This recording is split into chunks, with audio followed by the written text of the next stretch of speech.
Right, back at the track again, or by the track for another hills and drills session. As I was making this video, the UK, like many countries around the world, went into another lockdown. Ours is to last a month at least. So that means we won't be able to use a track or even supposedly coach more than one athlete at any one time. So I thought I'd pull together a workout from our recent ones that you could do anywhere, basically anywhere, on a tennis court, on a path, even on hard, dry grass. And hopefully you'll have a road bridge or something similar near you where you can use the steps. So after you've warmed up with some running, you can do some on-the-spot drills to mobilize, strengthen and protect against injury and get you ready for the session that follows.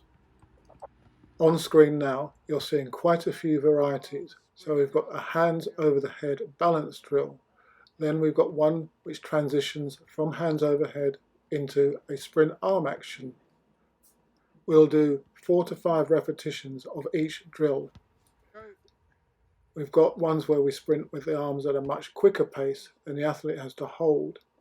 And then up to my command, they go again. So if you work to 5 to 10 second blocks of sprinting and then pause, and do that 3 to 4 times, you'll get a good initial start to your workout.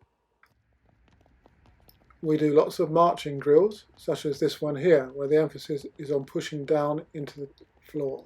You could use 20 meters and do 3 repetitions. It's the same case with these lunges. Make sure you rotate the heel from the back of the body to the front. This one with the hands on hips places more emphasis on the legs. And this one also stretches out the back, so you drop your same side elbow down to your same side ankle. Again, 2 to 3 repetitions over 15 to 20 meters will be quite taxing. After what I call the basic drills unit, take a minute or two and then progress onto a more dynamic unit of drills. You could, for example, do a selection of takeoff drills, which I covered quite recently in a real workout video, so I won't say too much about them here. Another unit could be these, as you're seeing now, which use a bar held overhead, but you can also use a resistance band that you need to continually pull apart. There are lots of variations of these drills that you can do, including these leg cycling ones, and also simply just running with the bar, which is actually quite difficult.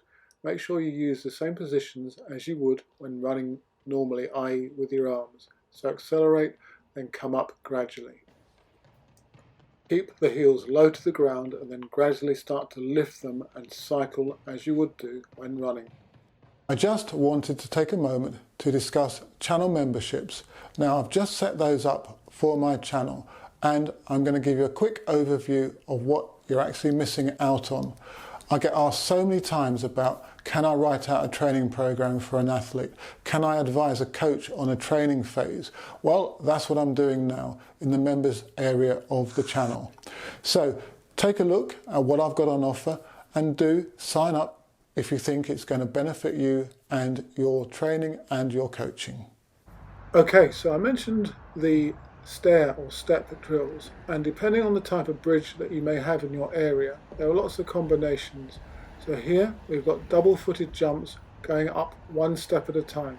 Now these are pretty wide steps, so if your steps are narrower, you can jump 2, 3 or even 4 steps at a time. It'll depend on your ability as to how good you are and how speedy you can get up the steps. You'll notice that some of the guys are basically jumping with near straight legs. There's an example of Paul there.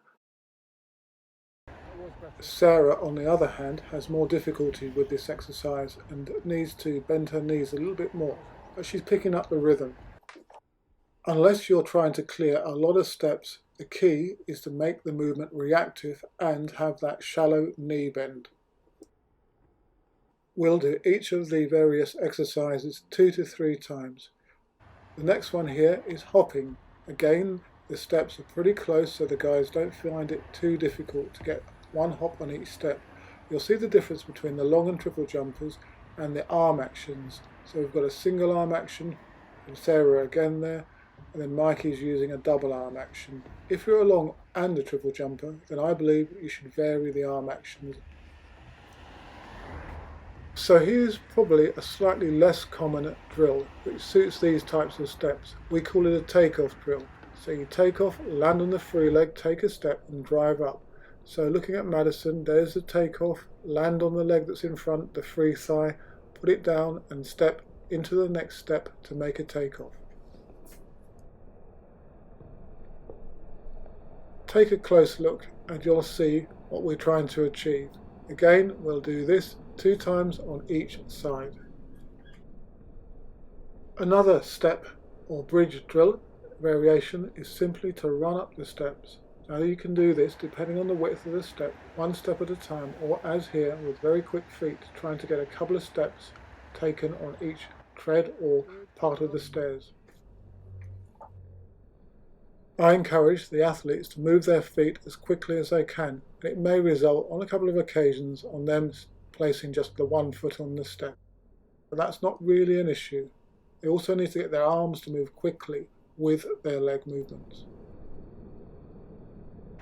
The majority of the drills you've seen so far are sprint orientated or plyometric, but it's also possible to train eccentrically on the bridge steps.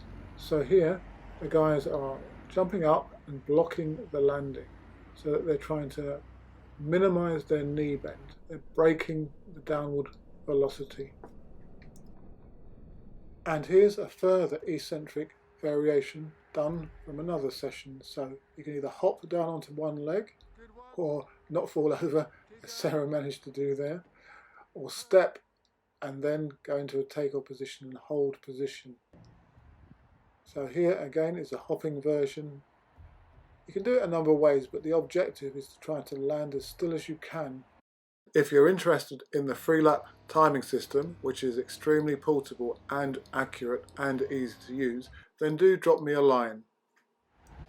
We'll often conclude with some runs at the end of the session, and this is something that you can do basically anywhere. As you can see, we've done these workouts in pretty poor conditions, so perhaps we've got used to it and we're going to need to keep doing this for the next month or so. And hopefully you guys will also be motivated sufficiently to keep your training going, to use whatever facilities you've got available to you, to improvise and to keep your specific and general fitness up, so that when and if we're able to compete, you're going to be as ready as you can be. Try to see the situation as a positive. Get out and do what you can, and above all, enjoy your training, but don't over-stress about it. Yeah, I can see what's happening. Good. So, as usual, good luck with your training, and do subscribe to the channel and leave any comments you may have in the section below or through my other social media, and do of course stay safe.